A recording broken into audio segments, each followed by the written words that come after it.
हाँ, अगर आप जी एडवांस का कोई नया मॉक देना चाहते हो, इसमें दो पर्सपेक्टिव फिर से ध्यान से सुन करके समझ करके चलना, जो हमने जेईई मेन के टाइम पर भी डिस्कस किए थे, इस टाइम पर वो और ज्यादा एप्लीकेबल है।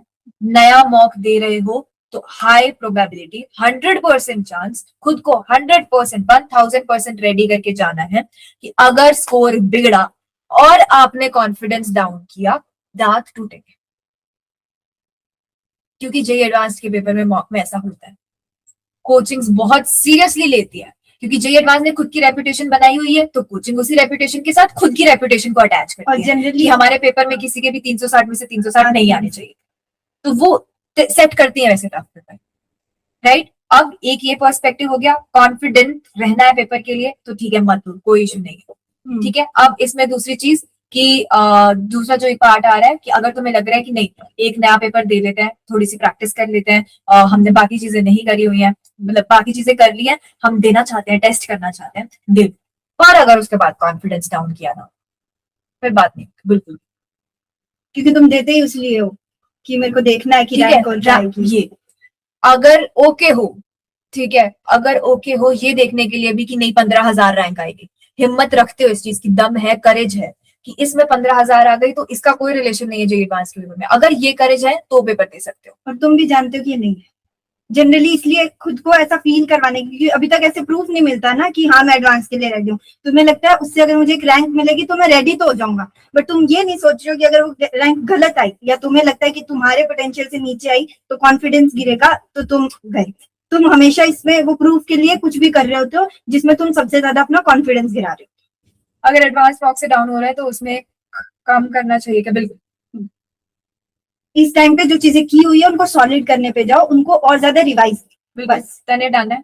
अभी सुनने में लगता है कि करेज है, बाद में पानी करते, बिल्कुल ऐसे वो बैलून, हाँ, और फिर गया बैलून, गायब बैलून, हाथ में नहीं है बैलून, फिर से क्या हवा भरेंगे।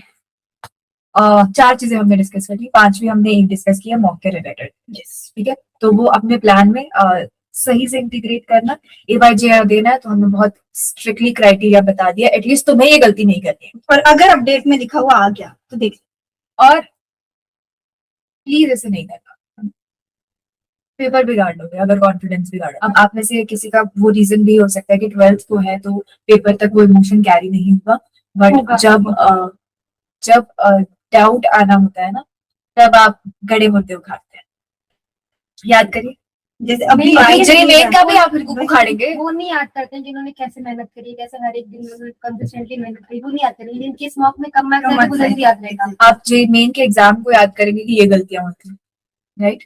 तो समझदारी के साथ लेना खुद के डिसीजंस, क्योंकि ये आपकी तैयारी है, ठीक है। हम बस बता रहे हैं और नॉक कर रहे हैं कि गलती मत करना है इस बात में, हमने बहुत स्ट्रिक्टली बता दिया क्योंकि हर साल लोग करते हैं गलती। और इसमें जिन लोगों का ये पॉइंट है ना कि अगर हम रिजल्ट ही नहीं देखते हैं, देखो तुम पेपर देख लोगे और उसमें क्वेश्चन नहीं बनेंगे तो सेम थॉट आएगा कि ऐसा सेम अगर एडवांस वाले पेपर के दिन हुआ तो, क्योंकि आप इसको एज अ प्रॉपर वही देखते हो कि एडवांस का पेपर है, ठीक है। तो आपको लगेगा कि यहाँ पे मैं ब्लैंक हो रहा हूँ तो पेपर में भी ब्लैंक हो जाऊंगा, राइट।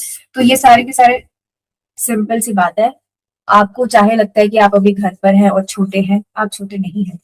आप में से मेजोरिटी लोग ऐसे एडल्ट लाइन क्रॉस कर चुके हैं, या 17th 18th इस साल में हो जाओ, ठीक है। तो आप ऑफिशियली एडल्ट हैं, अपनी लाइफ के डिसीजन समझदारी के साथ लेने स्टार्ट कीजिए।